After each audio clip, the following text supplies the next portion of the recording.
federal government's lack of preparedness in issuing new directives regarding airport screening. That fail is directly the cause of last night's unacceptable conditions at O'Hare International Airport and other airports across the country. I've had a series of very frank discussions with our federal liaisons, both at the White House and at Homeland Security, to express my concern and disappointment, but also to offer concrete suggestions on how to avoid or at least mitigate these problems going forward. The safety and security of our residents, including those the traveling public at O'Hare, the world's busiest airfield, are our top concern.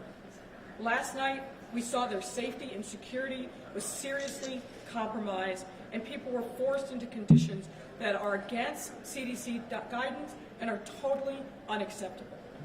Thousands of travelers were forced to wait in exceedingly long lines, congregating in concourses and putting themselves and their loved ones at greater risk of exposure of COVID-19.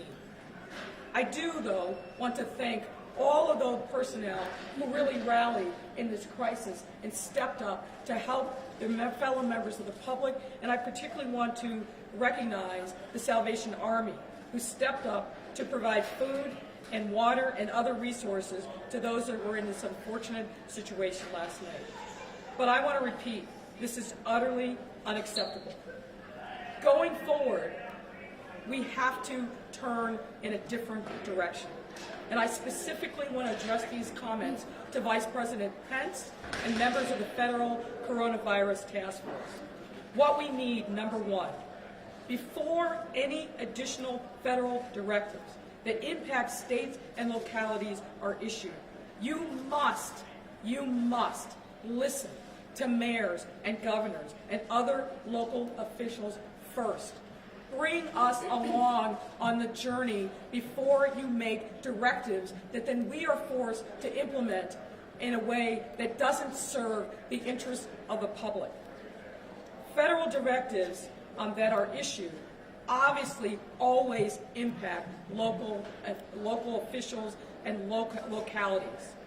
And if you do not listen and you do not bring us along on the journey first, where we can give you constructive input on how those directives will actually be playing out at the local level, you're going to see more disasters like last night that are solely the responsibility of the federal government not listening. 몸이 불편하신 손님, 임산부와 유아 및 5세 이하의 소아를 동반하신 승객께서는 M7번 탑승 밖으로 나오셔서 탑승을 하시기 바랍니다. 감사합니다. And when you I will listen. Flight 038 and subsequent flight 7862.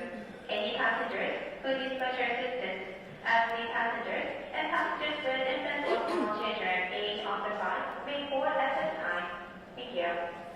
When the federal government doesn't listen, and when it doesn't bring the considerations of mayors and governors and other local officials into the equation, not only are you creating a disaster, not only are you creating a hazardous circumstance that threatens the public, you risk causing serious illness and death.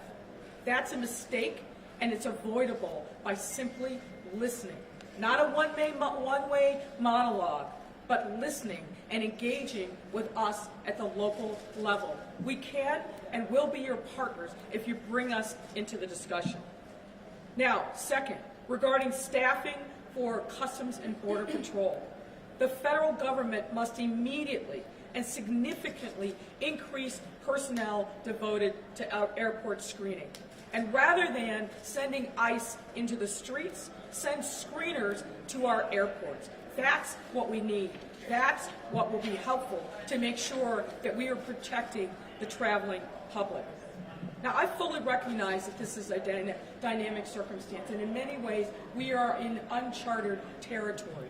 But all the more reason why we must join together, one with another, and not be at odds with each other. But we need the federal government to be here and to listen.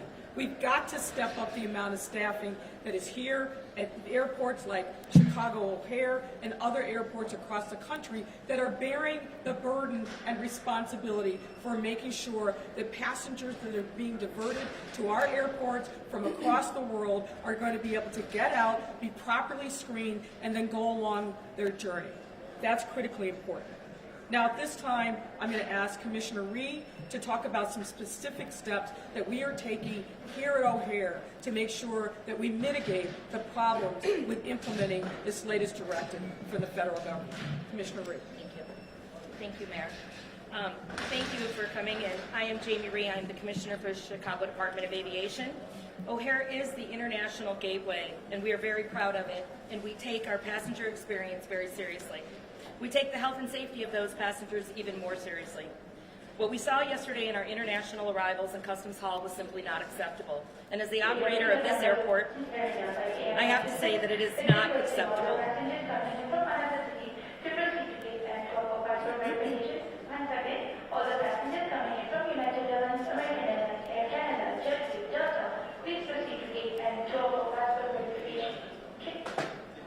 We have been engaging with our federal partners to ensure that this gets resolved immediately. I want to thank Governor Pritzker and Senators Durbin and Duckworth for taking this matter very seriously and for using their positions to raise appropriate concerns and get answers. But most of all, I want to thank Mayor Lightfoot for her leadership, and with whom I was on the phone probably a dozen times yesterday and this morning, and who has made it very clear that this cannot stand. Yesterday was the first day of enhanced screening of passengers arriving from Europe. The system inside of the FIS was simply overwhelmed. Whether it was bad planning, a lack of resources, or a combination, we all saw the results. And in fact, much of my staff experienced it as well as I did here last night, and did our part to distribute water and snacks when we weren't calling everyone who has a role in solving this issue to try to get answers. Unfortunately, we're anticipating even more flights today and passengers. We're looking at all options to alleviate the crowding and have been on the phone with our federal partners, including the FAA, to relax some of the restrictions on allowing passengers to stay on the plane, looking at metering the flow into the FIS system, working creatively with our CBB partners to do that, and adding additional resources to the DHS screening section for secondary. But there is only so much that we can do inside the FIS and T5. I want to end on a note that we have a tremendous working relationship with our federal partners here at O'Hare, and the same is true at Midway. We have worked closely together on matters for large and small to keep this airport running, growing, and improving. And without our federal partnerships, O'Hare would not be what it is today, which is the busiest airport in the world and an economic engine for our region. During the federal government shutdown 2 years ago, members of the larger airport community stepped up to bring food and to show their appreciation for those TSA workers who were doing their job without a paycheck. This is really a community that comes together to move tens of millions of passengers and bring the world to Chicago. We know that our local agents were put in a position not to succeed yesterday, and we will continue working and engaging with our federal partners to work together to resolve this issue as quickly as possible. Thank you. And again, Mayor, thank you for your leadership. So to clarify, the FIS, which is the secured sterile area in the back, is under federal jurisdiction. It is a port of entry. Those folks are coming for the first time to come into the United States must clear Customs and Border Patrol. That is the first line into the United States. After that, for those that have been already mandatory screening, as well as the UK and Ireland that was announced late Friday, those go to a secondary screening, which is being done by DHS, Department of Homeland Security. Those that then are identified as potential having issues are then referred to a third level of screening, which is the CDC. And so there is little that we can do in that federal sterile corridor to help maintain operations other than make sure that we're helping with queuing, offering water, and helping to alleviate the concerns that folks have. All right, happy to entertain any questions. Mayor, as we both just said, unfortunately at a local level, you're very limited in what control you have over what's going on in there, and I can't imagine how frustrating it is. But also, have you received any indication from the federal government yet that you will be receiving that extra staffing that you need here and there? Yeah, it is frustrating, but as Commissioner Rhee said, we've got to keep persevering. That's what's in the best interest of the traveling public. But we have had some conversations last night and today with DHS and me with the White House and others to break the logjam. Fundamentally, this comes down to personnel. We need more screeners here at O'Hare, and they need them at other airports across the country. We've, I think, instituted a creative way locally that we can get this done. There was an existing contract that we urged DHS to activate, which they've now signed off on, that will bring Chicago Fire Department EMTs as screeners. We need them to waive the training requirement. All they're doing is taking people's temperatures. Our EMTs know how to do that real well, but we need some cooperation from the federal government to get that done, and that will immediately put more personnel here at the international terminal to support the work of CBP. But fundamentally, CBP's got to have more people. And I mentioned that's something that we would expect to happen as soon as tonight, so we can still probably expect a week. Yeah, there are going to be some challenges, and as a consequence, as Commissioner Reed indicated, one of the things that the Commissioner and her team have been talking to the FAA about is actually keeping passengers on the plane so that they're comfortable, they can sit there, they can have bathrooms, they can have access to food and water and other resources until they're in the queue to be screened. The challenge last night was that we had a bunch of flights land at the same time. We didn't have enough personnel, and then we had 3,000 plus people in the concourses, cheek to jowl, which obviously violates CDC guidance, which talks about social distancing. At least if we can keep people on the planes until they're ready and have the capacity to screen people, that will alleviate some of the concern. But today's going to be another tough day because we have even more planes that are en route to Chicago. That's why it's important that we cut through the red tape and get people online as quickly as possible. We stand ready to be a partner with the federal government in this because it's our airport, and people don't make any distinctions between, well, it's a city jurisdiction versus federal.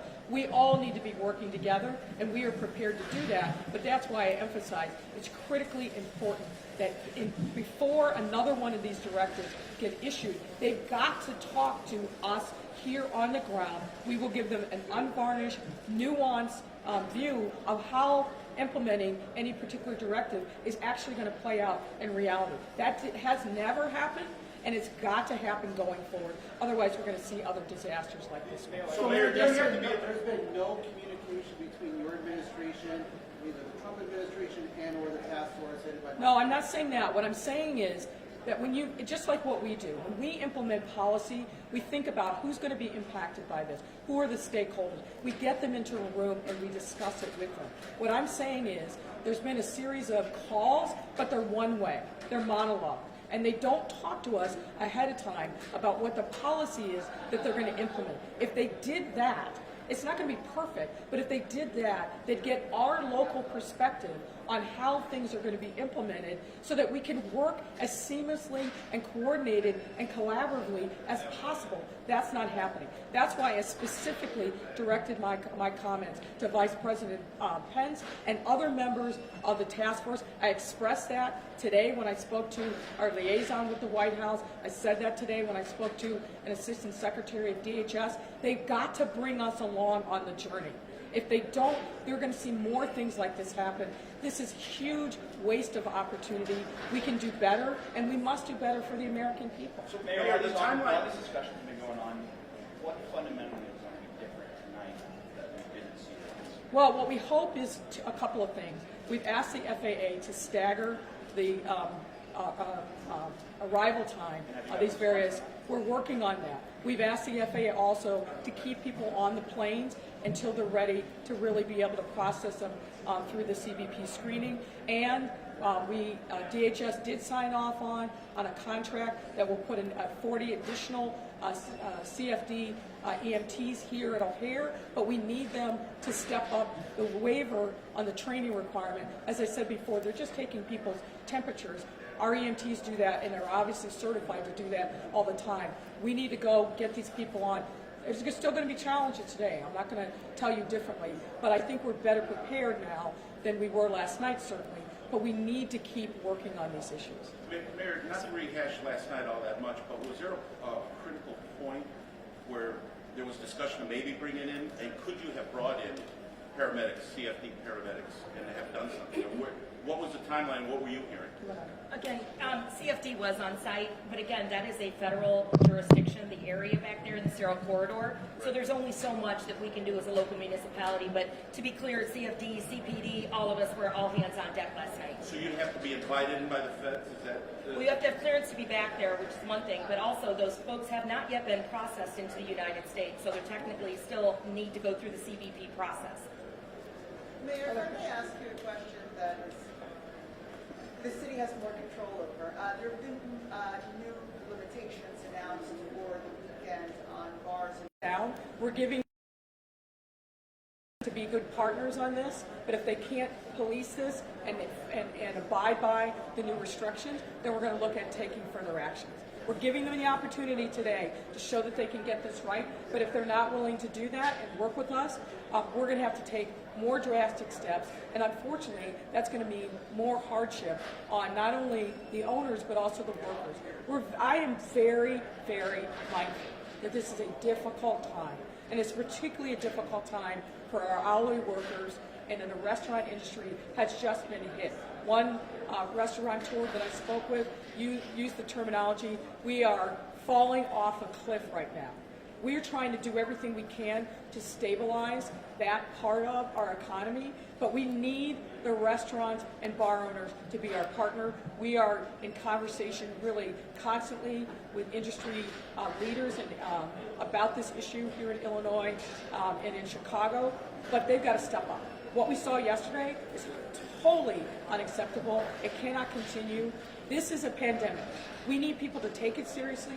We need everybody to step up and do their part. But if we have to be the parent and the adult in the room to make sure that bars are doing what is necessary, then we're going to do that. I'm not going to hesitate.